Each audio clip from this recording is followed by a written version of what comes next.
ಒಂದು ಗುದ್ಲಿ ಆ್ಯಂಡ್ 3 ಕತ್ತಿ ಇಷ್ಟನ್ನು ಹಿಡ್ಕೊಂಡು ಹೋಗ್ತಾ ಇದ್ದೀನಿ. ವಿಧಿ ಇಲ್ಲದೆ ಕಷ್ಟಪಟ್ಟು ಮನಸ್ಸಿಲ್ಲದೆ ಬಂದಿದ್ದೀನಿ.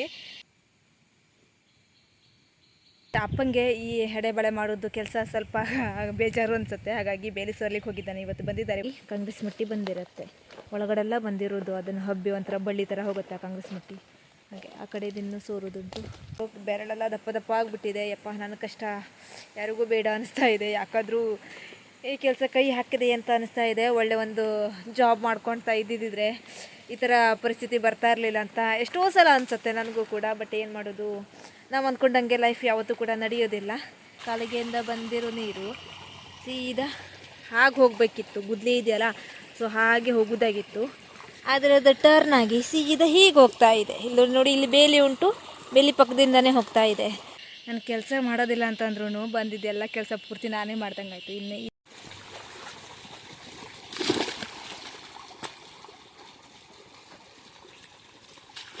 ಒಟ್ಟಿನಲ್ಲಿ ಹೆಂಗಾಗಿದೆ ಅಂತಂದರೆ, ಈ ಕಡೆಗೆ ಮನೇಲಿ ಕೂತ್ಕೊಳ್ಳಿಕ್ಕೂ ಆಗ್ತಿಲ್ಲ, ಈ ಕಡೆಗೆ ಕೆಲಸಕ್ಕೆ ಬರೋಕ್ಕೂ ಆಗ್ತಿಲ್ಲ, ಕೆಲಸನೂ ಮುಗಿತಾ ಇಲ್ಲ, ಕೆಲಸನೂ ಆಗ್ತಾಯಿಲ್ಲ. ಈ ಥರ ಆಗ್ತಾಯಿದೆ. ಹಾಯ್ ಎಲ್ರಿಗೂ, ಎಲ್ಲರೂ ಹೇಗಿದ್ರೆ ಎಲ್ಲರೂ ಕೂಡ ಸೂಪರ್ ಆಗಿದ್ದೀರಾ ಅಂತ ಅಂದ್ಕೊತೀನಿ. ಸೊ ಬನ್ನಿ ಇವತ್ತಿನ ಲಾಗ್ನ ಸ್ಟಾರ್ಟ್ ಮಾಡುವ.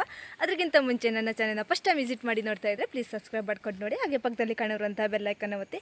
ನಾನು ಹಾಕುವಂಥ ವೀಡಿಯೋಸ್ ನೋಟಿಫಿಕೇಶನ್ ನಿಮಗೆ ಮೊದಲು ಬರುತ್ತೆ. ಆವಾಗ ನೀವು ಮೊದಲು ವೀಡಿಯೋನ ನೋಡ್ಬೋದು. ಹಾಗೆ ಫುಲ್ ವಿಡಿಯೋ ನೋಡಿ. ವಿಡಿಯೋ ಏನಾದರೂ ಇಷ್ಟ ಆಯಿತು ಅಂದರೆ ಲೈಕ್ ಮಾಡೋದನ್ನು ಮರಿಬೇಡಿ. ಸೊ ಬನ್ನಿ ಇವತ್ತಿನ ಲಾಗ್ನಲ್ಲಿ ಇರುತ್ತೆ ಅಂತ ಹೇಳಿಬಿಟ್ಟು ನೋಡುವ. Let's go. ತೋಟಕ್ಕೆ ಬಂದಿದ್ದೆ. ಅಪ್ಪನ ಕೆಲಸ ಶುರು. ಎಷ್ಟು ಕತ್ತಿ ಉಂಟು ಅಷ್ಟು ಕತ್ತಿ ತೆಕ್ಕೊಂಡು ತಿಕ್ಕುವುದೇ.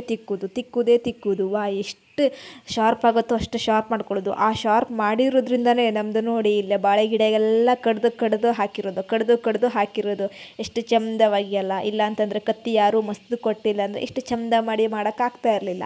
ಇದು ನಮ್ಮ ಅಪ್ಪನ ದಿನ ಬೆಳಿಗ್ಗೆ ಸಂಜೆ ಕತ್ತಿ ಮಸಿಯೋದು. ನಾವು ಆ ಕತ್ತಿ ತಗೊಂಡು ಎಲ್ಲ ಕೆಲಸ ಮಾಡೋದು. ನೋಡಿ ಹೇಗೆ ನೋಡ್ತಿದ್ದಾರೆ ಅಂತೇಳಿ, ಶಾರ್ಪ್ ಆಗಿದೆಯಾ ಇಲ್ವಾ ಅಂತ ಹೇಳಿಬಿಟ್ಟು. ನೋಡಿ, ಇಲ್ಲ ಆಗಿಲ್ಲ ಅನಿಸುತ್ತೆ. ಮತ್ತೆ ತಿಕ್ಕಕ್ಕೆ ಸ್ಟಾರ್ಟ್ ಮಾಡಿದ್ರು. ಇವತ್ತು ಕೂಡ ಮಾಮೂಲಿ ಕೆಲಸ, ಹೊಸ ತೋಟದ ಕೆಲಸ ಇನ್ನೂ ಕೂಡ ಮುಗ್ದಿಲ್ಲ. ಎಲ್ರಿಗೂ ಗೊತ್ತಿರೋ ಹಾಗೆ ಇನ್ನೂ ಕೂಡ ನಮ್ಮದು ಬಾಳೆ ಗಿಡ ಕಡಿದು ಮುಗ್ದಿಲ್ಲ. ಎಡೆಬಳೆ ಮಾಡೋದು, ಬಾಳೆ ಗಿಡ ಪೂರ್ತಿಯಾಗಿ ಕಡಿತಾ ಇದ್ದೀವಿ. ಸೊ ಆ ಕಡೆ ಅಷ್ಟು ಮುಗೀತು, ಇನ್ನು ಸ್ವಲ್ಪ ಇದೆ ಈ ಕಡೆದು ಒಂದು ತಾಸಿನ ಕೆಲಸ. ಬಟ್ ಅಪ್ಪಂಗೆ ಈ ಎಡೆಬಳೆ ಮಾಡೋದು ಕೆಲಸ ಸ್ವಲ್ಪ ಬೇಜಾರು ಅನಿಸುತ್ತೆ. ಹಾಗಾಗಿ ಬೇಲಿ ಸೋರ್ಲಿಕ್ಕೆ ಹೋಗಿದ್ದಾನೆ. ಇವತ್ತು ಬಂದಿದ್ದಾರೆ. ಇವತ್ತು ಬೆಳಿಗ್ಗೆ ಸಿಕ್ಕಾಪಟ್ಟಿ ಮಳೆ ಇತ್ತು. ಬಟ್ 8 ಗಂಟೆ ಮೇಲೆ ಮಳೆ ಫುಲ್ಲಾಗಿ ನಿಂತುಬಿಟ್ಟಿದೆ. ಬಿಸಿಲು ಬಂದಿತ್ತು, ಹಾಗೆ ಸ್ವಲ್ಪ ಮೋಡನೂ ಆಗ್ತಾ ಇದೆ.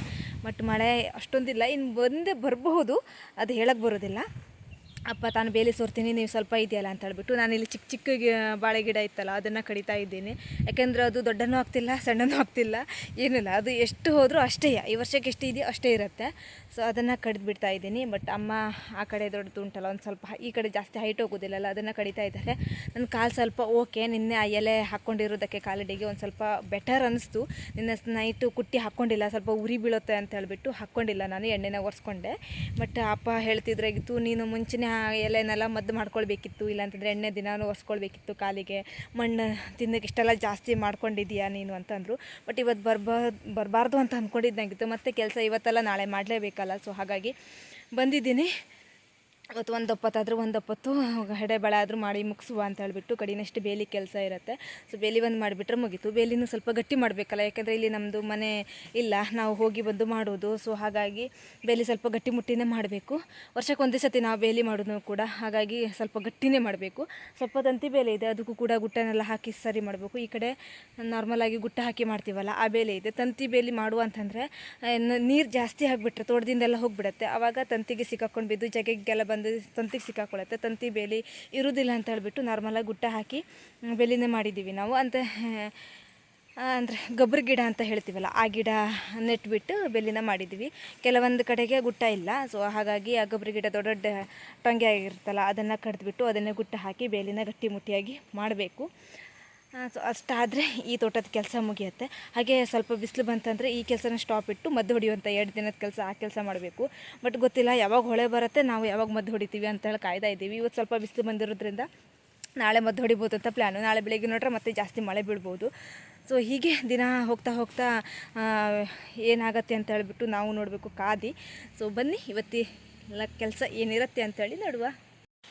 ಅಂತೂ ಇಂತೂ ಮುಗಿಸಿದ್ವಿ ಎಡೆ ಬಳೆ ಮಾಡೋದು, ಬಾಳೆ ಎಡೆ ಕಡಿಯೋದು, ಮಂಡಿ ಕಡಿಯೋದು ಎಲ್ಲನೂ ಪೂರ್ತಿಯಾಗಿ ಮುಗಿಸಿದ್ವಿ. ಯಪ್ಪ 2 ದಿನ ಬೇಕಾಯಿತು, ಅಂದರೆ ಒಂದೊಂದು ಒಪ್ಪತ್ತಲ್ಲ ಹಿಡಿದ್ಬಿಟ್ಟು ಟೋಟಲಾಗಿ 2 ಡೇಸ್ ಬೇಕಾಯಿತು ಪೂರ್ತಿಯಾಗಿ ತೂಟ ಫಿನಿಷ್ ಮಾಡಿದ್ವಿ. ಅಪ್ಪ ಒಂದು ಸೈಡಿಂದ ಬೇಲಿ ಸೋರ್ಬಿಟ್ಟು ಕೆಳಗೆ ಹಿಂದ್ಗಡೆಯಿಂದ ಅಂದರೆ ಬೇಲಿ ಪಕ್ಕದಲ್ಲಿ ಕಾಂಗ್ರೆಸ್ ಮಟ್ಟಿ ತುಂಬ ಬಂದಿರೋದು ಅದನ್ನು ಕಿತ್ತಿ ತೆಗಿತಾ ಇದ್ದಾರೆ. ಸೊಪ್ಪನ್ನು ಹಾಗೆ ತೆಗೆಯುವುದುಂಟು. ಈಗ ಹುಲ್ಲು ಮಾಡಿಕೊಂಡು ಆಮೇಲೆ ಸೊಪ್ಪು ತೆಗೆಯುವ ಅಂತ ಹೇಳಿಬಿಟ್ಟು ಮಳೆನೂ ಸಿಕ್ಕಾಪಟ್ಟೆ ಬಂತು. ಸಿಕ್ಕದಾಗಿ ನಾವು ಮುಗಿಸೋ ತನಕನೂ ಮಳೆ ಬೀಳ್ತಾನೆ ಇತ್ತು. ಈಗ ಜಸ್ಟ್ ಕಡಿಮೆ ಆಗಿದೆ. ಈಗ ಹುಲ್ಲು ಮಾಡಿಬಿಟ್ಟು ನೆಕ್ಸ್ಟ್ ಸೊಪ್ಪನ್ನು ತೆಗೆಯೋದು. ಈಗ ಹುಲ್ಲು ಮಾಡೋಕ್ಕೆ ಉಂಟಲ್ಲ ಗೆದ್ದೆ ಕೊಯ್ದಂಗೆ ಕೊಯ್ಯೋದು ಹುಲ್ಲನ್ನು ಕೂಡ ಹಾಗೆ ಕೊಯ್ದುಬಿಟ್ಟು 2 ವಜ್ಜಿ ಮಾಡಬೇಕು. ಇವತ್ತು ಅಪ್ಪನೂ ಕೂಡ ಬಂದಿರೋದ್ರಿಂದ 2 ಸತಿ ಹೊಡಿಬೇಕು ಗಾಡಿ, 2 ವಜ್ಜಿ ಹೋಗುತ್ತೆ ಮನೆಗೆ. ಹುಲ್ಲನ್ನ ಮಾಡಿಬಿಟ್ಟು ನೆಕ್ಸ್ಟ್ ಸೊಪ್ಪನ್ನು ತೆಗೆದುಬಿಟ್ಟು ಸೊಪ್ಪು ತೆಗಿಬೇಕಿದ್ರೆ ದೊಡ್ಡ ದೊಡ್ಡ ಗುಟ್ಟ ಇರುತ್ತಲ್ಲ ಅದನ್ನೆಲ್ಲ ಎಕ್ಸ್ಟ್ರಾ ಎತ್ತಿಡಬೇಕು ಬೇಲಿಗೆ ಹಾಕಲಿಕ್ಕೆ. ಅದನ್ನೆಲ್ಲ ಮಾಡಿ ಮುಗಿಸ್ಬೇಕು. ಕಾಲು ಯಾಕೋ ತುಂಬ ಸೆಳೀತಾ ಉಂಟು. ನಿತ್ತುನೆಲ್ಲ ಬಂದು ಬೆರಳೆಲ್ಲ ದಪ್ಪ ದಪ್ಪ ಆಗಿಬಿಟ್ಟಿದೆ. ಯಪ್ಪ ನನ್ನ ಕಷ್ಟ ಯಾರಿಗೂ ಬೇಡ ಅನ್ನಿಸ್ತಾ ಇದೆ. ಯಾಕಾದರೂ ಈ ಕೆಲಸ ಕೈ ಹಾಕಿದೆ ಅಂತ ಅನ್ನಿಸ್ತಾ ಇದೆ. ಒಳ್ಳೆ ಒಂದು ಜಾಬ್ ಮಾಡ್ಕೊಳ್ತಾ ಇದ್ದಿದ್ದರೆ ಈ ಥರ ಪರಿಸ್ಥಿತಿ ಬರ್ತಾ ಇರಲಿಲ್ಲ ಅಂತ ಎಷ್ಟೋ ಸಲ ಅನಿಸುತ್ತೆ ನನಗೂ ಕೂಡ. ಬಟ್ ಏನು ಮಾಡೋದು, ನಾವು ಅಂದ್ಕೊಂಡಂಗೆ ಲೈಫ್ ಯಾವತ್ತೂ ಕೂಡ ನಡೆಯೋದಿಲ್ಲ. ಬಂದಂಗೆ ನಾವು ನಡಿಬೇಕು ಅಷ್ಟೇ. ಈಗ ಬೇಲಿಯೆಲ್ಲ ಸೊಪ್ಪನ್ನು ಹಾಗೆ ಇಟ್ಟಿದ್ದಾರೆ. ಆ ಕಡೆ ಖಾಲಿ ಜಮೀನು ಉಂಟಲ್ಲ, ಹಾಗಾಗಿ ಆ ಕಡೆಯಿಂದ ಜಾಸ್ತಿಯಾಗಿ ಕಾಂಗ್ರೆಸ್ ಮಟ್ಟಿ ಬಂದಿರುತ್ತೆ. ಒಳಗಡೆಲ್ಲ ಬಂದಿರೋದು ಅದನ್ನು ಹಬ್ಬಿ ಒಂಥರ ಬಳ್ಳಿ ಥರ ಹೋಗುತ್ತೆ ಕಾಂಗ್ರೆಸ್ ಮಟ್ಟಿ. ಹಾಗೆ ಆ ಕಡೆದಿನ್ನೂ ಸೋರೋದುಂಟು, ಈ ಕಡೆದಷ್ಟು ಸೋರಾಗಿದೆ. ಈ ಥರ ಕೆಂಪು ನೊಣ ಉಂಟಲ್ಲ, ಇದು ನಾವು ಚಿಕ್ಕವರು ಇರಬೇಕಿದ್ರೆ ಸಿಕ್ಕಾಪಟ್ಟೆ ಇರ್ತಿತ್ತಾಗಿತ್ತು. ಜಾಸ್ತಿಯಾಗಿ ಅಟ್ಲೆಕಾಯಿ ಮರ ಅಂತೀವಲ್ಲ, ಅಂದರೆ ಅಂಟುವಳಕಾಯಿ ಮರ ಇರುತ್ತಲ್ಲ ಅದ್ರ ಕೆಳಗಡೆಗೆಲ್ಲ ಸಿಕ್ಕಾಪಟ್ಟೆ ಅಂದರೆ ಹೆಂಗಂತಂದರೆ ಗುಂಪಾಗಿ ಅದೇ ಹಾಕ್ಕೊಂಡಿರ್ತಿತ್ತು ಫುಲ್ಲಾಗಿ. ಬಟ್ ಇವಾಗ ಅಪರೂಪ ಆಗಿದೆ ಕಾಣಿಸಿದೆ. ಇವಾಗ ಕಾಣಿಸ್ತು ನನಗೆ ತೋಟದಲ್ಲಿ, ಅದಕ್ಕೆ ವಿಡಿಯೋ ಮಾಡಿಕೊಂಡೆ. ನನ್ನ ಹತ್ರ ನಿಂತ್ಕೊಳ್ಳಿಕ್ಕೂ ಕೂಡ ಆಗ್ತಾಯಿಲ್ಲ, ಹಾಗಾಗ್ಬಿಟ್ಟಿದೆ. ಅಷ್ಟು ಕಾಲೆಲ್ಲ ಸೆಳೆತ ಆಗ್ತಾ ಉಂಟು. ಹೀಗೆ ಆಗಿಬಿಟ್ರೆ ಮತ್ತು ಸಂಜೆ ಅಷ್ಟೊತ್ತಿಗೆ ಜ್ವರ ಎಲ್ಲ ಬರ್ಬೋದು. ಅಷ್ಟು ಸೆಳೀತಾ ಉಂಟು. ಕಾಲು ನೆಲಕ್ಕಿಡಕ್ಕೆ ಆಗ್ತಾಯಿಲ್ಲ, ಅಷ್ಟು ಸೆಳೆತ ಶುರುವಾಗ್ಬಿಟ್ಟಿದೆ. ಗೊತ್ತಿಲ್ಲ, ಯಾವುದಾದ್ರು ಒಂದು ಆದರೆ ಸಾಕು, ಯಾವುದಾದ್ರು ಒಂದು ನೆಪ ಸಿಕ್ಕರೆ ಸಾಕು, ನೆಕ್ಸ್ಟ್ ಒಂದಕ್ಕೊಂದು ಅದು ಆ್ಯಡ್ ಆಗ್ತಾ ಹೋಗುತ್ತೆ. ಬಟ್ ಇವತ್ತು ನಾನು ಮನೇಲಿ ಇರಬೇಕಿತ್ತು. ಮನೆಯಲ್ಲಿ ಇದ್ದಿದ್ದರಿಂದ ಸ್ವಲ್ಪ ಕಾಲಿಗೆ ರೆಸ್ಟ್ ಸಿಗ್ತಿತ್ತು. ಬಟ್ ಆದರೆ ನಾನು ಬಂದುಬಿಟ್ಟೆ. ಮಧ್ಯಾಹ್ನ ಮೇಲೆ ಅಂತೂ ಸಾಧ್ಯನೇ ಇಲ್ಲ ಬರೋಕ್ಕೆ. ನಾನು ಹೇಳಿಬಿಟ್ಟಿದ್ದೀನಿ, ನನ್ನ ಹತ್ರ ಆಗೋದೇ ಇಲ್ಲ ಬರೋಕ್ಕೆ ಅಂತ ಹೇಳಿಬಿಟ್ಟು. ಬಟ್ ಕೆಲಸನೂ ಹೀಗೆ ಆಗಿಬಿಟ್ರೆ ಮುಗಿಯೋದು ಯಾವಾಗಂತ ಗೊತ್ತಾಗ್ತಿಲ್ಲ. ಬಟ್ ಏನೂ ಗೊತ್ತಿಲ್ಲ, ನನ್ನ ಕಾಲಿಗೆ ಆ ಮಣ್ಣು ತಿಂದಿರೋದೇ ಒಂದು ನೆಪ ಆಗಿಬಿಟ್ರೆ ಇದು ಯಾಕೋ ಅದೇ ಜಾಸ್ತಿ ಆಗ್ತಾ ಉಂಟು. ಮನೆಗೆ ಹೋಗಿ ನೋಡಬೇಕು ಅದಕ್ಕೆ ಏನಾಗಿದೆ ಅಂತ ಹೇಳ್ಬಿಟ್ಟು. ಕಾಲಿಗೆ ಬೆರಳೆಲ್ಲ 2 ಬೆರಳು ದಪ್ಪ ಆಗಿಬಿಟ್ಟಿದೆ. ಬಟ್ ಈಗ ಹುಲ್ಲೆಲ್ಲ ಸೋರಾಯಿದ್ವಿ, ಅಲ್ಲಿ ಜಗ್ಗೆ ಇತ್ತಾಗಿತ್ತು ಫುಲ್ ಬ್ಯಾಣದಲ್ಲಿ, ಅದನ್ನು ಕ್ಲೀನ್ ಮಾಡಿದ್ವಿ. ಆ್ಯಂಡ್ 2 ವಜ್ಜೆನ ಮಾಡ್ಕೊಂಡು ಈಗ ಹೋಗಬೇಕು ಅನ್ನೋಷ್ಟರಲ್ಲಿ ಮಳೆ ಬೀಳಕ್ಕೆ ಸ್ಟಾರ್ಟ್ ಆಗಿದೆ. ಬಿಸಿಲು ಬರುತ್ತೆ, ಮಳೆನೂ ಬೀಳ್ತಾ ಇದೆ. ಈಗ ಹೋಗಿಬಿಟ್ಟು ಊಟ ಎಲ್ಲ ಮಾಡಿ ಆಲ್ರೆಡಿ ಟೈಮ್ ಆಗಿದೆ. ಬೆಣ್ಣೆ ಸೋರೋ ತನಕ ಸ್ವಲ್ಪ ಟೈಮ್ ಆಗಿದೆ. ಅಪ್ಪನೂ ಒಂದು ಸ್ವಲ್ಪ ಬೇಲಿನ ಸೋರಿದ್ರು, ಅದನ್ನು ಸೊಪ್ಪೆಲ್ಲ ಹಾಗೇ ಇದೆ, ಕೊಚ್ಚಿಲ್ಲ. ಮಧ್ಯಾಹ್ನ ಮೇಲೆ ಬಂದಿರ ಅಂದರೆ ಮತ್ತು ನಾಳೆ ಬರೋದು, ಅದು ಕೊಳ್ತೋಗೋ ಚಾನ್ಸಸ್ ಇರುತ್ತೆ. ಯಪ್ಪ 1-2 ಸಿಕ್ಕಾಬಿಟ್ಟೆ ರಾಮಾಯಣನೇ ಆಗೋಗಿದೆ.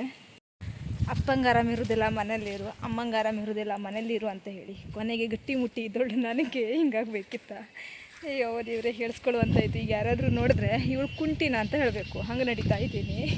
ಯಪ್ಪ, ಈಗ ನಮ್ಮ ಅಕ್ಕನವರಿಗೆ ವಿಷಯ ಹೇಳಿದ್ರೆ ಉಂಟಲ್ಲ, ನಿಂದು ಯಾವಾಗಲೂ ಕಾಲಿಗೆ ಇರೋದೇ ಮರೈತಿ, ನಿನ್ನ ಕಾಲಿಗೆ ಒಂದು ಸತಿ ಭವಿಷ್ಯ ನೋಡು ಅಂತ ಹೇಳ್ತಾರೆ. ಯಾವಾಗಲೂ ಏನಾದರೂ ಒಂದು ಕಾಲಿಗೆ ಮಾಡ್ಕೊಂಡಿರ್ತೀನಿ, ಹಾಗಾಗಿ ಕಾಲು ಕುಟ್ತಾ ಇರ್ತೀನಿ. ಬಟ್ ಯಾರಾದರೂ ನೋಡ್ರೆ ನಂಗೆ ಕುಂಟಿ ಅಂತ ಹೇಳ್ಬೋದು. ಈಗ ಇವಳಿಗೇನು ಸರಿ ನಡೆಯೋಕೆ ಬರ್ದಿಲ್ಲ, ಒಂದು ಕಾಲು ಕುಂಟಾಗಿರ್ಬೋದು ಹಾಗೆ ಹೀಗೆ ಅಂತ ಹೇಳ್ಬಿಟ್ಟು. ಸೊ ಸರಿ, ನಮಗೆ ಪರಿಚಯ ಇದ್ದವ್ರು ಯಾರಾದ್ರು ನೋಡಿದ್ರೆ ಇವಳಿಗೇನೋ ಕಾಲಿಗೆ ಏನಾದರೂ ಮಾಡ್ಕೊಂಡಿದ್ದಾಳೆ ಅಂತ ಅಂತಾರೆ. ಬಟ್ ಗೊತ್ತಿದ್ದವ್ರು ನೋಡಿದ್ರೆ ಕುಂಟಿ ಅಂತ ಹೇಳ್ತಾರೆ. ಇಂಥ ಅವಸ್ಥೆ ಮಾಡ್ಕೊಂಡಿದ್ದೀನಿ. ಏನು ಮಾಡೋದು, ಈಗ ಗಾಡಿ ಹೊಡ್ಕೊಂಡು ಹೋಗಬೇಕು. ಮನೇಲಿ ಸ್ವಲ್ಪ ಇಲ್ಲಲ್ಲ, ಸೊ ಮನೆಗೆ ಹೋಗ್ಕೊಂಡು ಸೇರ್ಕೊಂಡ್ಬಿಡ್ತೀನಪ್ಪ. ಮತ್ತೆ ಏನೇನು ಆಗೋದುಂಟ ಗೊತ್ತಿಲ್ಲ. ಮಧ್ಯಾಹ್ನ ಮೇಲೆ ಬರಲ್ಲ ಅಂತ ಹೇಳಿ ಅಂದಿದ್ದಾಗಿತ್ತು. ಬಟ್ ಹಣೆ ಬರಹ ಸರಿ ಇಲ್ಲ ಅನಿಸುತ್ತೆ ನಂದು. ಹೋಗಬೇಕಿದ್ರೆ ಮಧ್ಯಾಹ್ನ ಲೇಟಾಗಿತ್ತು. ಊಟ ಎಲ್ಲ ಮಾಡಿ ಮುಗಿಸೋ ತನಕ 2 ಕಾಲಾಗಿದೆ. ಅಮ್ಮ ಏನು ಮಾಡಿದ್ರು ಅಂತಾರೆ, ಹೋಗಿ ಬರುವ ಮತ್ತೆ ದಿನ ಅಂತಂದರೆ ಜಾಸ್ತಿ ಹೋಗುತ್ತೆ. ಆಲ್ರೆಡಿ ತುಂಬ ಲೇಟಾಗಿದೆ, ಸ್ವಲ್ಪ ನೀ ಬೇಕಾದರೆ ಕೂತ್ಕೊಂಡು ನನಗೆ ಆದರೂ ಕರ್ಕೊಂಡು ಹೋಗು ಅಂತ ಅಂದರು.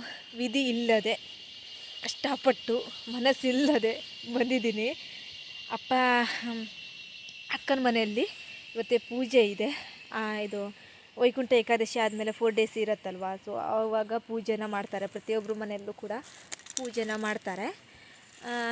ಅದಕ್ಕೆ ಈ ಪೂಜೆ ಇವತ್ತಿದೆ ಅಕ್ಕನ ಮನೆಯಲ್ಲಿ. ಸೊ ಹಾಗಾಗಿ ಅಪ್ಪ ಅಲ್ಲಿ ಹೋಗ್ತಾರಂತೆ. ಅಮ್ಮ ನಾನು ಸೇರಿಕೊಂಡು ಇಲ್ಲಿಗೆ ಬಂದಿದ್ದೀವಿ. ಆಲ್ರೆಡಿ ಬೇಲಿ ಎಲ್ಲ ಸೋರು ಬಿಟ್ಟು ಹೋಗಿದ್ದಾರಲ್ಲ, ಸೊಪ್ಪೆಲ್ಲ ಹಾಗೆ ಬಿಟ್ಟು ಇಡೋದುಂಟು. ಅದನ್ನು ನಾಳೆ ಅಂತಂದರೆ ಹಾವು, ಚೇಳು ಇಂಥದ್ದೆಲ್ಲ ಹೊಕ್ಕೋರೋ ಚಾನ್ಸಸ್ ಜಾಸ್ತಿ ಇರುತ್ತೆ. ಹಾಗಾಗಿ ಸೊಪ್ಪನಾದರೂ ಕಡ್ದಿರೋದಾದರೂ ಬಂದು ಕೊಚ್ಚಿಟ್ಟು ಹೋಗುವ ಅಂತ ಹೇಳಿ ಅಂದರು. ಈಗ ಸ್ವಲ್ಪ ಮಳೆನೂ ಇಲ್ಲ, ಹಾಗಾಗಿ ಬಂದೆ. ಇಲ್ಲ ಅಂತಂದ್ರೆ ಹಠ ಹಿಡ್ತಿದ್ನೇನೋ ಬರೋದಿಲ್ಲ ಅಂತ ಹೇಳ್ಬಿಟ್ಟು. ಕಾಲಿಗೆ ನೀರು ತಾಗಿಸ್ದೇ ಇರೋ ಥರ ನೋಡ್ಕೋಬೇಕು. ತಾಗಿದ್ರೆ ಮತ್ತೆ ಅದು ಕೊಳಿಯೋಕ್ಕೆ ಸ್ಟಾರ್ಟ್ ಆಗಿಬಿಡತ್ತೆ ಅಲ್ಲೆಯ. ಸ್ವಲ್ಪ ಮಳೆನೂ ಇಲ್ಲ. ಮಳೆ ಇವಾಗಿಲ್ಲ ಅಂತೇಳಿ ಅನ್ನೋದಲ್ಲ, ಇನ್ನು ಸ್ವಲ್ಪ ಹೊತ್ತಿಗೆ ಬಂದೇ ಬರುತ್ತೆ. ಸೊ ಏನು ಮಾಡೋದು ಹೇಳಿ, ಕೆಲಸ ಅಂದಮೇಲೆ ನಮ್ಮನೆ ಕೆಲಸ ನಾವು ಮಾಡಲೇಬೇಕು. ಬೇರೆಯವ್ರ ಮನೆಗೆ ಅಂತಂದರೆ ರಜೆ ಆದರೂ ಆಗ್ಬೋದು. ನಮ್ಮನೆ ಕೆಲಸ ಆದಷ್ಟು ಬೇಗನ ಮುಗಿಸಿ ಬೇರೆ ಕೆಲಸ ಮಾಡುವಂಥದ್ದು ಇರುತ್ತೆ. ಸೊ ಹಾಗಾಗಿ ಬಂದಿದ್ದೀನಿ. ಕಾಲಲ್ಲಂತೂ ಕುಂಟು ಹಾಕಿ ಹಾಕಿ ನನಗೂ ಸಾಕಾಗ್ತಾ ಉಂಟು. ಒಂಥರ ಕಾಲೆಲ್ಲ ಪೇನ್ ಬರ್ತಾ ಇದೆ. ಯಾಕೆಂದರೆ ಸರಿಯಾಗಿ ನಡೆಯೋಕ್ಕಾಗೋದಿಲ್ಲ. ಹಾಗಾಗಿ ಮತ್ತು ಇಲ್ಲಿ ತೋಟಕ್ಕೆ ಬಂದ್ರಂತೂ ಕಾಲಿಗೆ ಹಾರೋದು ಮತ್ತು ಬಾಳೆ ಗಿಡ ಎಲ್ಲ ಕಡ್ದಾಕಿದ್ದು ಉಂಟಲ್ಲ, ಹಾಗಾಗಿ ಸರಿ ನಡಿಲಿಕ್ಕೂ ಕೂಡ ಆಗ್ತಾಯಿಲ್ಲ. ಬಂದಿದ್ದೀನಿ, ಏನೋ ಒಂದು ಗತಿ ನೋಡುವ. ಕಾಲಿದು ಒಂದು ಇದೇ ಥರ ಕೆಲಸ ಮಾಡಿ ಮಾಡಿ ಕಾಲು ನೋವು ಅಂದ್ರೆ ಕಡಿಮೆ ಆಗ್ಬೋದು, ಏನೋ ಗೊತ್ತಿಲ್ಲ. ಆದಷ್ಟು ಬೇಗ ಕೆಲಸ ಮುಗಿಸ್ಕೊಂಡು ಮತ್ತು ಬೇರೆ ಎಲ್ಲ ತುಂಬ ಕೆಲಸ ಇದೆ, ಪೆಂಡಿಂಗ್ ಇದೆ, ಎಲ್ಲ ಮುಗಿಸೋದುಂಟು. ಸೊ ಹಾಗಾಗಿ ಬಂದಿದ್ದೀನಿ. ಬಟ್ ಗೊತ್ತಿಲ್ಲ, ಮನಸ್ಸಿಲ್ಲದೆ ಕೆಲಸಕ್ಕೆ ಬಂದರೆ ಹಿಂಗೆ ಒಂಥರ ಬೇಜಾರಾಗುತ್ತೆ. ಅಮ್ಮ ಕೂತ್ಕೊ ಅಂತ ಹೇಳಿದ್ದಾರೆ. ನೋಡ್ತೀನಿ ಎಷ್ಟಾಗುತ್ತೋ ಅಷ್ಟು ಕೆಲಸ ಮಾಡೋದು, ಆಗದಿದ್ದಾಗ ಹೋಗಿ ಕೂತ್ಕೊಳ್ಳೋದು. ಒಂದು ಗುದ್ಲಿ ಆ್ಯಂಡ್ 3 ಕತ್ತಿ ಇಷ್ಟನ್ನು ಹಿಡ್ಕೊಂಡು ಹೋಗ್ತಾಯಿದ್ದೀನಿ. ಅಲ್ಲಿ ನೀರು ನಮ್ಮ ಬೇಲಿ ಕಡೆಯಿಂದನೇ ಹೋಗ್ತಾ ಇದೆ.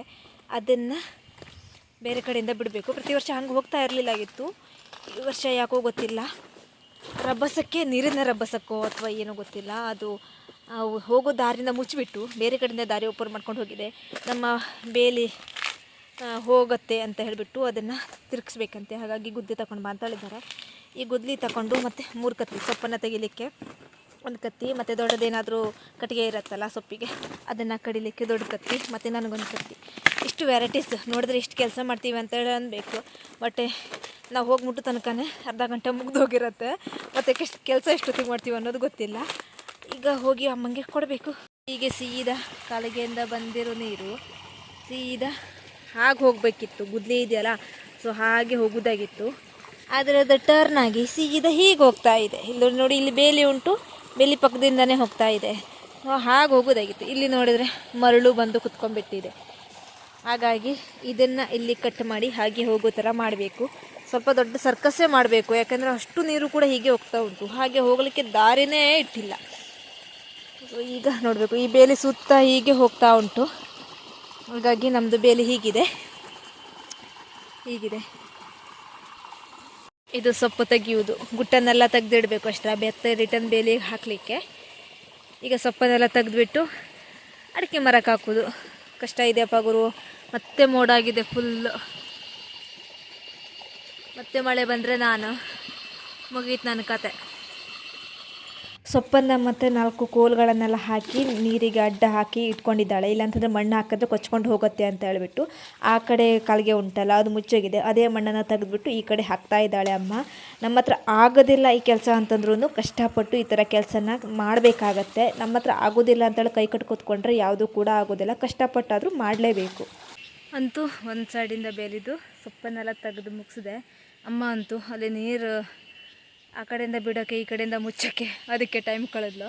ನಾನು ಕೆಲಸ ಮಾಡೋದಿಲ್ಲ ಅಂತಂದ್ರೂ ಬಂದಿದ್ದು ಎಲ್ಲ ಕೆಲಸ ಪೂರ್ತಿ ನಾನೇ ಮಾಡ್ದಂಗೆ ಆಯಿತು. ಇನ್ನು ಈ ಸೈಡಿಂದ ಅಷ್ಟು ಉಳೀತು ತೆಗೆಯೋದು ಸೊಪ್ಪು. ಅದನ್ನು ತೆಗೆದುಬಿಟ್ಟು ಹುಲ್ದು ಮಾಡಿಕೊಂಡು ನೆಕ್ಸ್ಟ್ ಮನೆಗೆ ಹೋಗೋದು. ಮೋಡಾಗಿದೆ, ಇನ್ನು ಬರ್ಬೋದು ಮಳೆ. ನೋಡಿ ವಾತಾವರಣ ಹೇಗಿದೆ ಅಂತ ಹೇಳ್ಬಿಟ್ಟು ಸೆಕೆನೂ ಕೂಡ ಆಗ್ತಾಯಿದೆ. ಬಿದ್ಲು ಹಬ್ಬ.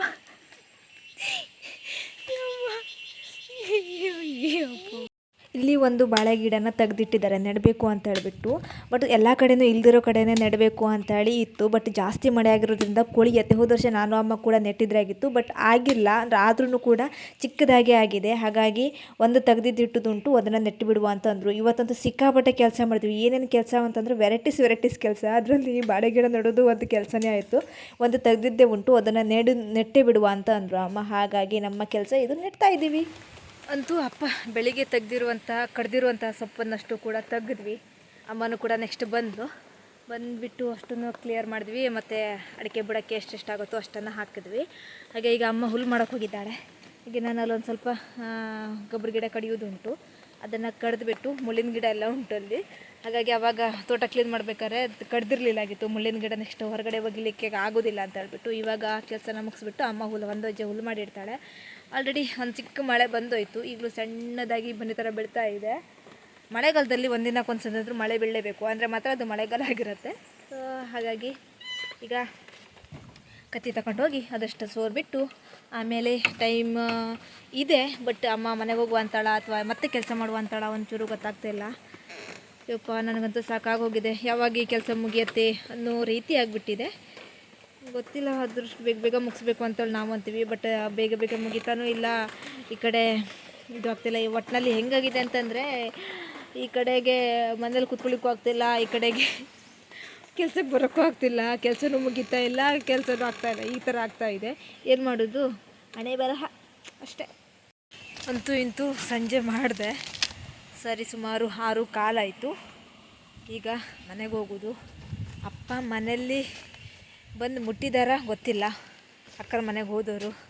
ಯಾಕೆಂದರೆ ಸ್ವಲ್ಪ ದೂರ ಆಗುತ್ತೆ, ಒಂದು 2 ಕಿಲೋಮೀಟರ್ಸ್ ಆಗುತ್ತೆ, ನಡ್ಕೊಂಡು ಹೋಗಿ ಬರ್ತೀನಿ ಅಂತ ಹೇಳಿದ್ದಾರೆ. ಆ್ಯಕ್ಚುಲಿ ಆ ರೋಡಿಗೆ ಗಾಡಿ ಹೊಡೆಯೋಂಗಂತೂ ಸಾಧ್ಯತೆ ಇಲ್ಲ, ಅದೂ ನಮ್ಮದು ಸ್ಕೂಟಿ ಅಲ್ಲ, ಅದು ಬೈಕ್ಗಳು ಹೊಡಿಲಿಕ್ಕೆ ಭಾಳ ಕಷ್ಟಪಡ್ತಾ ಇದ್ದಾರಂತೆ. ಮತ್ತು ನಮ್ಮ ಸ್ಕೂಟಿ ಅಂತೂ ಡೌಟೇಯ. ಹಾಗೆ ನಡ್ಕೊಂಡು ಹೋಗಿ ಬಂದು ಮನೇಲಿ ಒಂದು ಸ್ವಲ್ಪ ಹಂಡೆಗೆಲ್ಲ ಬೆಂಕಿ ಮಾಡಿ ಮೋಟರೆಲ್ಲ ಸ್ಟಾರ್ಟ್ ಮಾಡಿ ಎಲ್ಲ ಇಡ್ತಾರೆ. ಹಾಗಾಗಿ ಸ್ವಲ್ಪ ಲೇಟಾಗಿ ಹೋದರೂ ಪರವಾಗಿಲ್ಲ. ಹೋಗಿದ್ದೆ ಫಸ್ಟ್ ಬಿಸಿ ಬಿಸಿ ನೀರಿಂದ ಸ್ನಾನ ಮಾಡ್ಕೊಳ್ಳೋದು, ಆಮೇಲೆ ಅಡುಗೆ ಏನು ಇರುತ್ತಲ್ಲ ಅದನ್ನೆಲ್ಲ ಮಾಡೋದು. ಕರೆಂಟ್ ಇದ್ಬಿಟ್ರೆ ಅಡುಗೆ ಎಲ್ಲ ಮಾಡೋದೇನು ಸಮಸ್ಯೆ ಇರೋದಿಲ್ಲ. ಸೊ ಅಂತೂ ಒಂದು ವಜ್ಜೆ ಹುಲ್ಲು ಮಾಡಿದ್ವಿ. ಹಾಗೆ ಸ್ವಲ್ಪ ಕಡಿಯೋದಿತ್ತಾಗಿತ್ತು ಗೊಬ್ಬರ ಗಿಡದ್ದು, ಅದನ್ನೆಲ್ಲ ಕಡ್ದು ಹಾಕಿದ್ವಿ. ನಮ್ಮ ಬೇಲಿದಲ್ಲ, ಅದು ಸ್ವಲ್ಪ ಸೈಡಿಗಿರೋದು. ಆದರೂ ಬೇರೆಯವ್ರದ್ದು ಅಂತ ಹೇಳಿಬಿಟ್ಟು ನಾವು ಕಡಿದೇ ಇರೋಕ್ಕಾಗೋದಿಲ್ಲ. ನಮ್ಮ ಅಡಿಕೆ ಶಶಿಗೆ ತೊಂದರೆ ಆಗುತ್ತೆ, ನೆರಳಾಗುತ್ತೆ, ಅದು ಚೆನ್ನಾಗಿ ಆಗೋದಿಲ್ಲ ಅಂತಂದರೆ ನಾವು ಕಡಿತೀವಿ. ಸೊ ಹಾಗೆ ಈಗ ಮನೆಗೆ ಹೋಗಿ ನೋಡೋದು. ಒಂದು ಸ್ವಲ್ಪ ಕಾಲು ಒಂದು ಸ್ವಲ್ಪ ಬೆಟರ್ ಅನಿಸ್ತಾ ಇದೆ. ಮಧ್ಯಾಹ್ನ ಮೇಲೆ ಅಷ್ಟೊಂದು ಮಳೆ ಇಲ್ಲಲ್ಲ, ಸೊ ನೀರು ಜಾಸ್ತಿಯಾಗಿ ಕಾಲಿಗೆ ತಾಗಿಲ್ಲ. ಸೊ ಹಾಗಾಗಿ ಕಾಲಿಗೆ ಅಷ್ಟೊಂದು ಸೆಳೆತ ಸ್ಟಾರ್ಟ್ ಆಗಿಲ್ಲ. ಓಕೆ, ಒಟ್ಟಿನಲ್ಲಿ ಆ ಮದ್ದು ನನಗೆ ವರ್ಕ್ ಮಾಡಿದೆ. ಕಾಲು ಕಡಿಮೆ ಆಗುತ್ತೆ ಇವತ್ತು ಸಂಜೆ. ಮತ್ತು ಎಣ್ಣೆ ಎಲ್ಲ ಹಚ್ಕೊಂಡು ಮಲ್ಕೊಂಡ್ರೆ ನಾಳೆ ಬೆಳಿಗ್ಗೆ ಅಷ್ಟರಲ್ಲೇ ನನ್ನ ಲೆಕ್ಕ ಕಡಿಮೆ ಆಗ್ಬೋದು ಫುಲ್ಲಾಗಿ. ಇಲ್ಲಾಂತಂದರೆ ಈಗ ಮಧ್ಯಾಹ್ನ ಮೇಲೆ ಮತ್ತೆ ಅಷ್ಟೇ ಕಾಲು ನೋವು ಬರ್ತಿತ್ತು, ಬಟ್ ಬಂದಿಲ್ಲ ನನಗೆ.